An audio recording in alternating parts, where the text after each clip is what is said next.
नमस्कार किसान भाइयों, स्वागत है आपका चैनल एग्री आकाश में। किसान भाइयों, आज की इस वीडियो में मैं आपको करेला की खेती की A to Z संपूर्ण जानकारी देने वाला हूं। इस वीडियो को मैंने 10 पॉइंट के आधार पे बनाया है। जो हमारा पहला पॉइंट है वो है मिट्टी, दूसरा जलवायु, तीसरा खेत की तैयारी, चौथा बुआई का समय, पाँचवा बुआई की विधि, छठवां खाद और उर्वरक प्रबंधन, सातवां करेले की सिंचाई, आठवां निराई गुड़ाई, नौवां करेले की तुड़ाई और 10वां करेले का उत्पादन। इन 10 पॉइंट के आधार पे मैं आपको करेले की खेती की पूरी जानकारी देने वाला हूं। तो इस वीडियो को आप पूरा देखिएगा।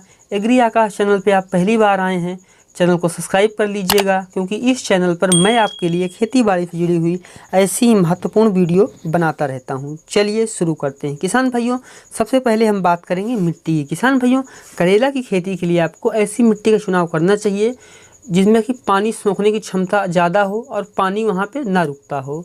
और क्योंकि अगर जो आपकी मिट्टी है उसमें पानी ज़्यादा देर तक रुकता है तो आपकी करेले की फसल को नुकसान कर सकता है। इसलिए ऐसे खेत का चुनाव करें जहाँ पे कि पानी ज़्यादा देर तक ना रुकता हो। साथ ही मिट्टी में पर्याप्त मात्रा में कार्बनिक पदार्थ भी होने चाहिए और मिट्टी का जो पीएच मान है वो 6.5 से लेकर के 7.5 तक का जो मिट्टी का पीएच मान होता है वो करेले की खेती के लिए काफ़ी ज़्यादा अच्छा होता है। करेला की खेती के लिए आपको बलुई दोमट मिट्टी जो होती है इसके लिए काफ़ी ज़्यादा अच्छी मानी जाती है। बाकी क्षारीय मिट्टी को छोड़ करके आप हर तरह की मिट्टियों में इसकी खेती कर सकते हैं। सबसे अच्छी मिट्टी इसके लिए बलुई दोमट मानी जाती है और उसके बाद जलोढ़ और दोमट, इन तरह की मिट्टियों में भी आप इसकी आसानी से खेती कर सकते हैं। किसान भाइयों, अब हम बात करते हैं जलवायु की। किसान भाइयों, करेला की जो फसल है ये गर्मी और सर्दी दोनों मौसम में अच्छा उत्पादन देती है। करेला की जो फसल है इसकी बढ़वार अच्छे से हो उसके लिए कम से कम 20 डिग्री सेंटीग्रेड का तापमान होना चाहिए। और अगर हम बात करें कि कितने ज़्यादा तापमान तक ये सहन कर सकती है तो 35 से 40 डिग्री का जो तापमान होता है उसको ये बहुत ही आसानी से सह लेती है। तो अगर आपके यहाँ का टेम्परेचर ऐसा है तो आप करेला की खेती बहुत ही आसानी से करते सकते हैं। अब हम बात करते हैं करेला के लिए खेत की तैयारी की। किसान भाइयों, सबसे पहले आपको 2 से 3 गहरी जुताई करनी चाहिए और उसके बाद उसमें 100 से 150 क्विंटल गोबर की खाद डाल देनी चाहिए और उसके बाद उसमें 2 से 3 आड़ी तिरछी जुताई हमें फिर करनी चाहिए। उसके बाद खेत को समतल बना लेना चाहिए और उसके बाद किसान भाइयों हमें 1.5 से 2 मीटर की दूरी पर उसमें हमें 30 सेंटीमीटर का गड्ढा बना लेना चाहिए, जिसमें कि हमें बीज को बोएंगे। ये जब गड्ढा बना लेंगे तो उसके बाद अब हम बात करते हैं कि बुआई का समय क्या है। किसान भाइयों, गर्मी में जो करेला का उत्पादन लिया जाता है उसके लिए किसान भाई इसकी जो बुआई है वो जनवरी से मार्च तक करते हैं और जो बरसात में इसकी उत्पादन लेते हैं, बरसात में उत्पादन लेने के लिए इसकी जो बुआई है वो जून से जुलाई तक की जाती है। अगर हम बात करें जो पहाड़ी किसान होते हैं वो इसकी बुआई कब करते हैं तो वो इसकी जो बुआई है वो मार्च से लेकर जून तक बोते हैं। और अब हम बात करते हैं करेले की बुआई की सही विधि क्या है। किसान भाइयों, जो बीज होता है अगर उसको आप डिबिंग विधि से बोते हैं तो आप काफ़ी अच्छा उत्पादन करेले से ले सकते हैं। किसान भाइयों, 120 बाई 90 के फासले पर करेले को बोया जाता है। आमतौर पर 3 से 4 बीज को 2 से 3 सेंटीमीटर की गहराई में एक ही थाली में बोया जाता है। और ज़्यादा उत्पादन लेने के लिए या ज़्यादा जर्मिनेशन लेने के लिए उसमें आप अगर बीज को आप 10 से 12 घंटे भिगो के रख देती हैं या फिर आप फनफूदनाशक दवा के में भिगो के रख देती हैं तब भी जर्मिनेशन काफ़ी ज़्यादा अच्छा होता है। अगर आपका जो बीज है वो पुराना है तब उसमें आप फनफूदनाशक दवा का इस्तेमाल करें। अगर आपका बीज जो है वो नया है तो आप उसको केवल पानी में ही भिगो दीजिए। पानी में केवल भिगोने से आपका जो पौधा है वो काफ़ी अच्छे तरीके से जमाव करेगा और जब जमाव अच्छे से होगा तभी आप उससे एक अच्छा उत्पादन ले पाएंगे। किसान भाइयों, अब हम बात करते हैं कि करेला में खाद और उर्वरक प्रबंधन कैसे देना चाहिए। किसान भाइयों, करेला की फसल में अच्छा उत्पादन लेने के लिए आपको सही मात्रा में खादों का प्रयोग करना बहुत ही ज़रूरी होता है। जैसे कि हम आज बात कर रहे हैं 1 एकड़ फसल पे, तो 1 एकड़ करेला की खेती के लिए आपको 40 किलो यूरिया, 30 किलो DAP और 25 किलो पोटास की ज़रूरत होती है।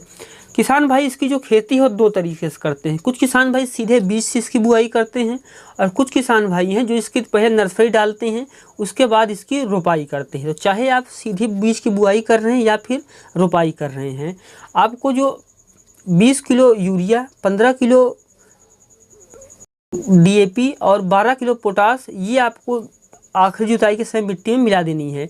अगर आप चाहे रोपाई करने वाले हैं, चाहे आप बीज की बुआई करने वाले हैं, आपको बुआई के पहले इसको मिट्टी में मिला देना है। उसके बाद हमें बुआई करनी है। और जब किसान भाई हमारी जो फसल है उसमें फूल आने वाले हों या आ रहे हों, उस समय हमें बाकी की बची हुई खाद पौधों के पास देना है। ध्यान रखें कि पौधों की जड़ों के एकदम पास खाद को नहीं देना चाहिए। जब भी आप जड़ के पास खाद डालें तो आप इतना ज़रूर ध्यान रखें कि जड़ से हमेशा 6 से 7 सेंटीमीटर की दूरी पर ही खाद को डालें। किसान भाइयों, अब हम बात करते हैं करेला की सिंचाई की। किसान भाइयों, गर्मी में ज़्यादा सिंचाई की ज़रूरत पड़ती है करेला को, जबकि बरसात में थोड़ा कम पड़ती है। गर्मी में आमतौर पर 10 से 12 दिन पे आपको सिंचाई करनी चाहिए और बरसात में ज़्यादा सिंचाई करने की ज़रूरत नहीं पड़ती है। ध्यान रखें, फूल और फल जिस समय बन रहे हों उस समय हमें सिंचाई का जो ध्यान है वो विशेष रूप से देना है। उस समय हमें अच्छे सिंचाई करनी चाहिए। सिंचाई आप जब भी करेला की कर रहे हैं, आप हमेशा हल्की सिंचाई करें, ज़्यादा पानी का जमाव ना होने दें। अगर पानी ज़्यादा हो गया है तो उसको आप निकाल दीजिए, ये आपकी फसल के लिए अच्छा होगा। किसान भाइयों, और अब हम बात करते हैं कि करेले की निराई गुड़ाई कैसे करें। किसान भाइयों, करेला जो है इसको खरपतवारों से मुक्त रखने के लिए हमें 2 से 3 बार इसकी निराई गुड़ाई करनी पड़ती है। अगर आप जैसे आप स्क्रीन पर देख रहे हैं, यहाँ पे मचान विधि से की गई है, इसमें फिर भी खरपतवार कम नुकसान कर पाते हैं, लेकिन अगर आप ज़मीन पे उगाते हैं तो उसमें ज़्यादा नुकसान करते हैं। तो जो पहली करेला की निराई गुड़ाई है किसान भाइयों, वो हमको बुआई के 20 से 25 दिन के अंदर कर लेनी चाहिए।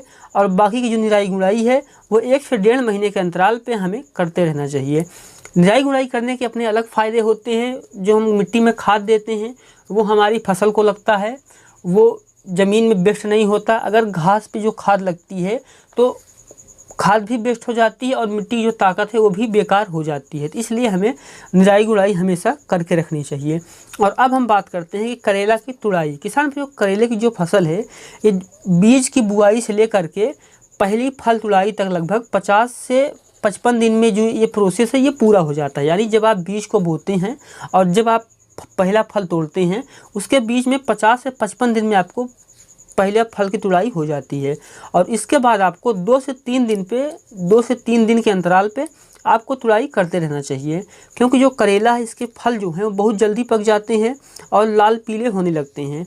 तो इसलिए आपको इसकी जो तुड़ाई है वो जल्दी से कर लेनी चाहिए। आमतौर पर तो तुड़ाई किसान भाइयों वो आपको तब करनी चाहिए जब फल जो है वो हरे हों और मुलायम हों, उसी समय आपको उसको तोड़ लेना चाहिए।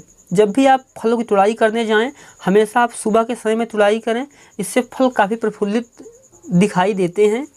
और अब हम बात करते हैं करेला कितना उत्पादन होता है। किसान भाइयों, बहुत सारे किसान भाइयों को कमेंट में सवाल भी होता है कि कितना उत्पादन होता है। तो देखिए, कई तरह की किस्में होती हैं, कई तरह का अलग अलग मौसम होता है और कई तरह की प्रणाली होती हैं। कोई किसान भाई हैं जो ज़मीन पे उगाते हैं, अभी स्क्रीन पे देख रहे हैं आप, यहाँ पे मचान विधि से की जा रही है। तो बहुत तरह के तरीके होते हैं, अलग अलग तरीके से अलग अलग किस्म और जगह के अनुसार उत्पादन होता है। फिर भी अगर आपको मैं एक औसत उत्पादन बताऊं तो 1 एकड़ फसल में आपको औसत जो करेला का उत्पादन होता है वो 60 से 70 क्विंटल तक का होता है। अगर आप ज़मीन पे उगाते हैं तो आपको इससे बहुत ज़्यादा कम उत्पादन देखने को मिल सकता है, लेकिन अगर आप मचान विधि से लगाते हैं, सही मचान विधि से लगाते हैं, तब आपको काफ़ी अच्छा प्रॉफिट होगा। उम्मीद करता हूँ कि वीडियो आपको अच्छा लगा होगा। अगर ये वीडियो आपको अच्छा लगा है तो वीडियो को लाइक कर दीजिए। चैनल पे पहली बार आए हैं एग्री आकाश चैनल को सब्सक्राइब कर लीजिए, क्योंकि इस चैनल पर मैं आपके लिए खेती बाड़ी से जुड़ी हुई ऐसी महत्वपूर्ण वीडियो बनाता रहता हूँ। वीडियो देखने के लिए आपका धन्यवाद।